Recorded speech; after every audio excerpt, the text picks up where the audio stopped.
শিশু থেকে প্রাপ্তবয়স্ক পর্যন্ত যারা টনসিলাইটিসে ভুগতেছেন, অল্পতেই কয়েকদিন পর পর আপনার ঠান্ডা লেগে যায়, ফলশ্রুতিতে আপনার টনসিল প্রদাহিত হয় বা টনসিলাইটিস, টনসিলটি ফুলে বড় হয়ে গেছে, টনসিল পেকে গেছে, প্রচণ্ড গলা ব্যথা, গায়ে জ্বর, কোনো কিছু গিলতে পারেন না, খেতে পারেন না, এমনকি পানি অবধি পর্যন্ত গিলতে কষ্ট হয়, তাদের জন্য পাকিস্তানি ক্যান কোম্পানির টনসিফোর্ট মেডিসিনটি অত্যন্ত সুপার কার্যকরী একটি ওষুধ।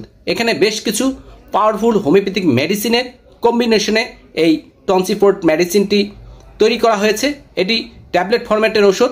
বড়দের ক্ষেত্রে 2টি করে ট্যাবলেট এবং ছোটদের ক্ষেত্রে 1টি করে ট্যাবলেট দিনে 3 বার সেবন করলে অতি সত্বর আপনার টনসিলাইটিস বা ইনলার্জ অফ টনসিল বা টনসিল বড় হয়ে যাওয়া, ফুলে যাওয়া, তা থেকে দ্রুতই পরিত্রাণ পাবেন ইনশাআল্লাহ।